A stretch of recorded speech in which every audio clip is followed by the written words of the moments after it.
ఖమ్మం జిల్లా కాంగ్రెస్లో ఓటమి ఎరగని నేతగా ఆయనకు పేరుంది.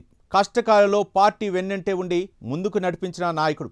4 పర్యాయాలు నియోజకవర్గం నుంచి గెలిచారాయన.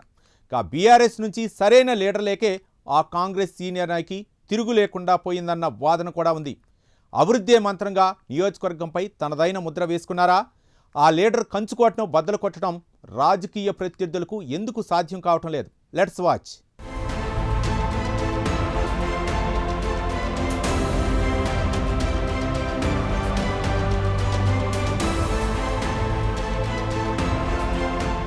కాంగ్రెస్ పార్టీలో ఆ కుటుంబానికి ప్రత్యేక స్థానం ఉంది. దశాబ్దాలుగా ఆ కుటుంబం కాంగ్రెస్ జాతీయ నాయకత్వం, రాష్ట్ర నాయకత్వంతో మంచి సంబంధాలు కొనసాగిస్తోంది. ఉమ్మడి ఆంధ్రప్రదేశ్లో రాజశేఖర రెడ్డి ముఖ్యమంత్రిగా ఉన్నప్పుడు ఆంధ్రా బ్యాంక్ డైరెక్టర్గా రాజకీయాల్లో అడుగుపెట్టారు ఖమ్మం జిల్లాకు చెందిన మల్లు భట్టి విక్రమార్క. ఆ తర్వాత ఎమ్మెల్సీగా ఎన్నికయ్యారు. ఇంకా అప్పటి నుంచి ఓటమి ఎరుగని నేతగా వరుస విజయాలతో దూసుకుపోతున్నారు. ఆయనకు కాంగ్రెస్ పెద్దలతో మంచి టర్మ్స్ ఉన్నాయని ఆ పార్టీ నేతలే చెప్పుకుంటారు. డిప్యూటీ సీఎం హోదాలో మల్లు భట్టి విక్రమార్క కాంగ్రెస్లో ఇప్పుడు కీలక నాయకుడిగా మారారు. 2009 నుంచి మధిర నియోజకవర్గంలో వరుసగా 4 సార్లు ఎమ్మెల్యేగా గెలిచారు కూడా. గతంలో వైఎస్ రాజశేఖర రెడ్డి శిష్యుడిగా చాలా గర్వంగా భట్టిని చెప్పుకునేవారు.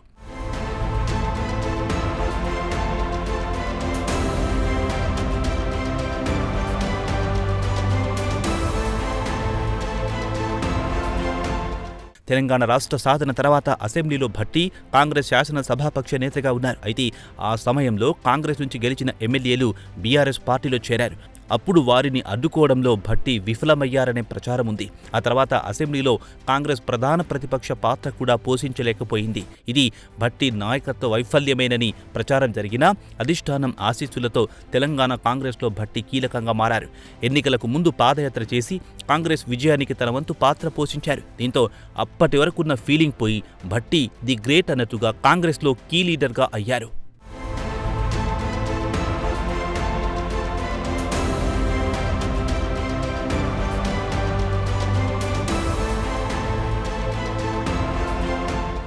మధిర అసెంబ్లీ నియోజకవర్గం నుంచి 2023లో 4వసారి భట్టి భారీ మెజార్టీతో గెలిచారు. అయితే బలమైన ప్రత్యర్థులు లేకపోవడం వల్లే నియోజకవర్గంలో భట్టి గెలుపు నల్లేరుపై బండి నడుకవుతోందని స్థానికంగా ఓ చర్చ సైతం నడుస్తోంది. ముఖ్యంగా గత 3 ఎన్నికల నుంచి రాష్ట్రంలో బీఆర్ఎస్ బలమైన అభ్యర్థులను బరిలో నిలుపుతున్నా మధిరలో మాత్రం ఆ విషయంలో విఫలమవుతోంది. భట్టిపై వరుస ఓటములు ఎదురవుతున్నా మధిరలో మాత్రం లింగాల కమల్ రాజ్కి బీఆర్ఎస్ అవకాశమిస్తోంది.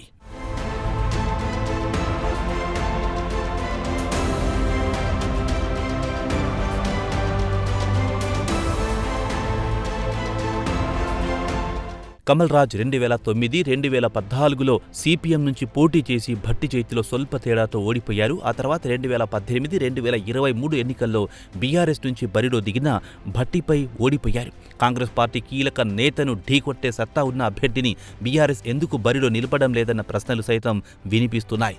బీఆర్ఎస్లో బలమైన అభ్యర్థి లేకపోవడం, స్థానిక నేతలతో భట్టి నిత్యం టచ్లో ఉండడంతో వరుస విజయాలు సాధ్యమవుతున్నాయనే వాదన కూడా ఉంది. మరోవైపు బీఆర్ఎస్ నేత కమల్ రాజ్ ప్రజలతో, స్థానిక నేతలతో పెద్దగా మమేకం కారనే ప్రచారం ఉంది. పైగా కేవలం ఎన్నికల సమయంలోనే ఆయన చేసే సెంటిమెంట్ రాజకీయాలు వర్కౌట్ కావడం లేదని టాక్ సైతం ఉంది.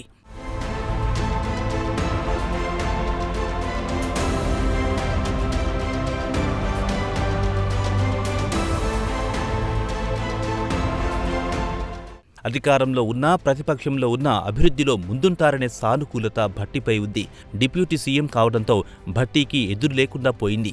నియోజకవర్గానికి ప్రస్తుతం భారీగా నిధులు తీసుకొచ్చి అభివృద్ధి పనులు చేపడుతున్నారు. ఆర్థిక శాఖ ఆయన చేతిలోనే ఉండడంతో నియోజకవర్గ అభివృద్ధి కోసం నిధులకు లోటు లేకుండా పోయింది. ప్రధానంగా ప్రతి గ్రామంలో రోడ్లు, డ్రైనేజీలు, విద్యుత్తు, మంచినీటి సౌకర్యాలతో మధిర నియోజకవర్గం ముందుంది. మండల కేంద్రాల నుంచి గ్రామాలకు రోడ్ల కనెక్టివిటీపై ప్రజలు హర్షం వ్యక్తం చేస్తున్నారు. ఇలా అన్నీ కలిసి రావడంతో నియోజకవర్గం కోసం భట్టి భారీగా నిధులు ఖర్చు చేస్తున్నారని మధిర ప్రజలు చెప్పుకుంటున్నారు.